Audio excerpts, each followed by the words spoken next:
Hey everyone, welcome back to the channel. It's Elise, and today I want to talk about how I saved my first $100,000 in my job-sponsored 401k. It happened about 6 months ago, and I am just around getting able to jot some notes down and talk about it. I will say that it was anticlimactic when it happened in February because it is now September. But nevertheless, I'm still happy that it happened. And now for some reason I rest easy because I'm like, oh, okay. Now I know that at this point, the compound interest that it can gain a year is like $8,000, $10,000, maybe 15. It just depends because it's 8 to 10 to 15% of $100,000, as opposed to when it was only $20,000, as opposed to when it was only 60. It's $100,000. What was my secret?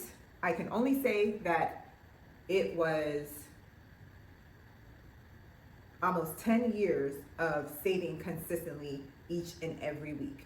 And disclaimer, I did not save a lot of money in the beginning. I started at 27, so this is for my 20-year-olds. If you have a 2 in your age, the first digit is 2.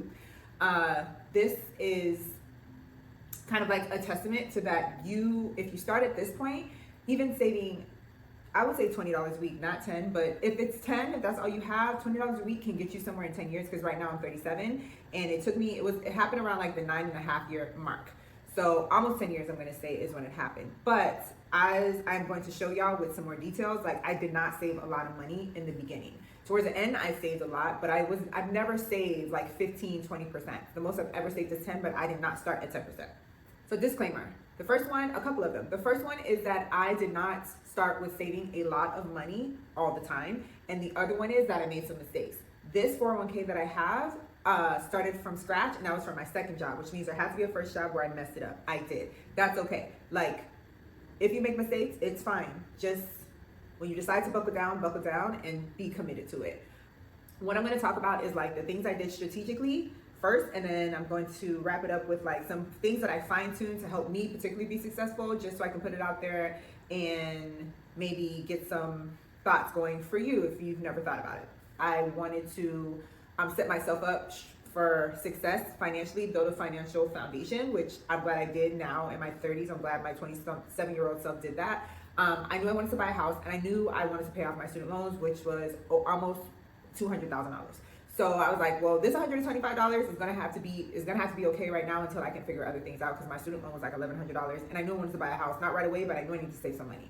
So that goes to show, like, I was only saving 6%. So whatever you make, whether you make $30,000, $60,000, $100,000, $150,000, save 5%, or even 1%, but try to save something. You don't $125 a week, that comes out to like $500 for me, but it was 5% of what I was making.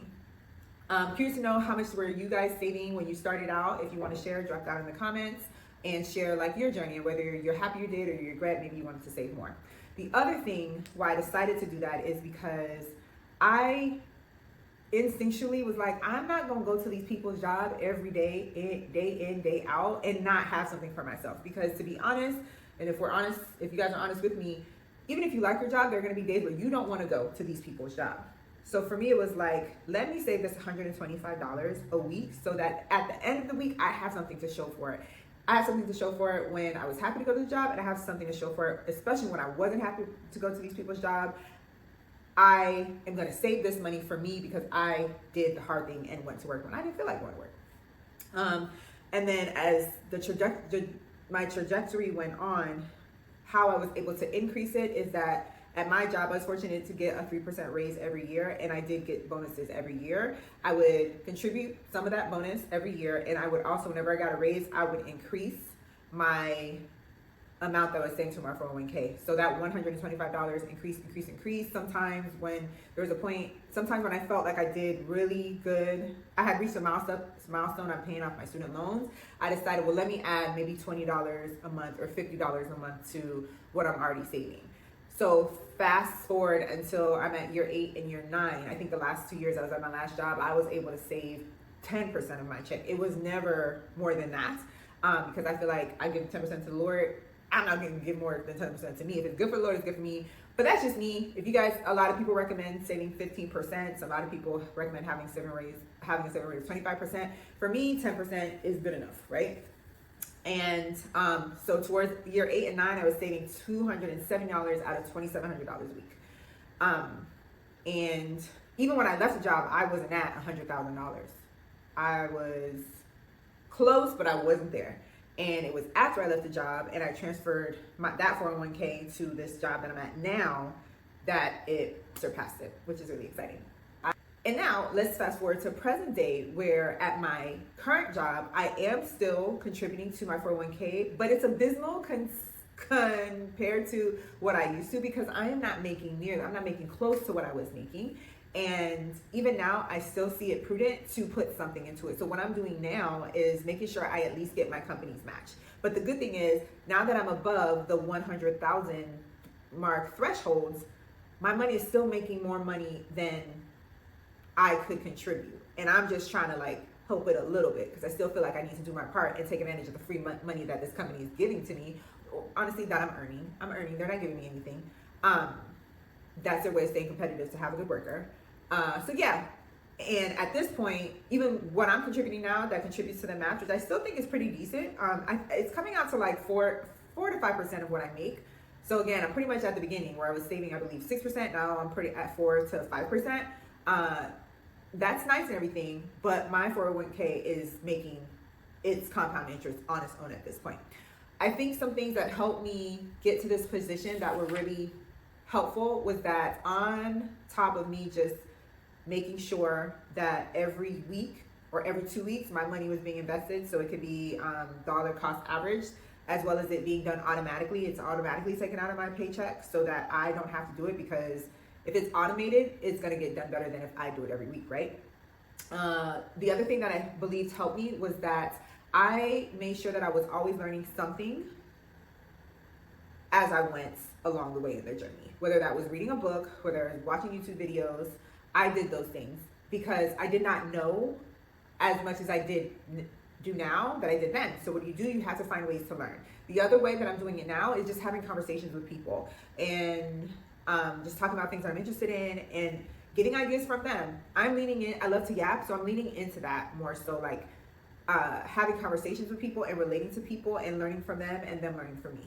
I also never cashed out. I learned my lesson from the failure that I did after my first job and cashed out. I am not cashing out, and I pray to God I never have to cash out. I pretty much think that if I'm faced with a dire financial situation, I'm going to figure something out. I'm going to get a second job, a third job. I'm going to get a side hustle, but I am not touching that. And that is the key, because if you touch it, if you find a way to say that, well, this is for a good reason, it's going to be all the more harder to get to that $100,000 mark, right? Some other things that helped, I think, because that was my strategy to get there. A couple things that I've learned that I think have helped kind of my situation specifically, I don't know if it's going to be helpful to other people, but I just want to share what I did, is that I made sure to be familiar with the funds that were being offered and did some research on it. And it's not a deep dive. It's just like, Google, help me understand the name of this fund for a dumb person. I literally put that in there.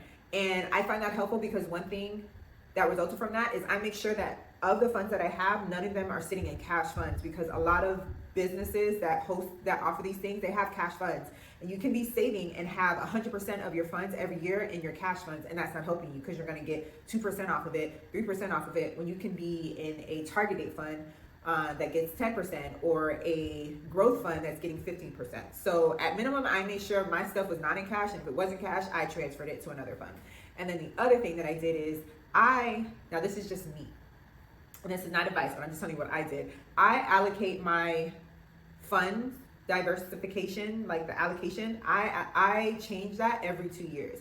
And what I do is I go every 2 years, I take some money in stock funds and put it in bond funds based on my age. That's something that I do, and I see it as a way to lock in the gains that I have. So every 2 years, that's just something that I do. Some people, I've heard financial advisors and financial commentators who do this for a living on other YouTube channels, they suggest doing it at least 10 years, some people 5, but I feel comfortable doing it every 2 years because I kind of want to lock in what I've got.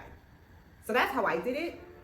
Anybody who is on the fence of thinking about it, I hope this kind of gave you something to consider, because again, I only started at $125 a week. Imagine if you just started at $20 a week or even $100 a week. And especially if you're in your early 20s, but I just turned 37, so let's say 35 or something. Technically, you still have 30 years till retirement, right? And saving that $20 a week in 30 years can be something. So it's not too late if you're 37 either to have something in your 60s when you're ready to retire. The next milestone is $200,000, and I'm hoping I can get there if the market does really good in 5 years. And if it doesn't do as good, 7 years, abysmal, it'll take another 9 years. But I'm hoping it'll be 5 to 7 years, and then, you know, I'm just gonna be super excited at that point. My impetus for doing all of this was freedom, because this country will work you into the grave, and I particularly don't want that for my life. I love to work, but I don't want to work into the grave. So my impetus was freedom in my golden years. What is your impetus for doing it, or even thinking about doing it and deciding to watch this video? Let me know in the comments, and I will see you guys next week.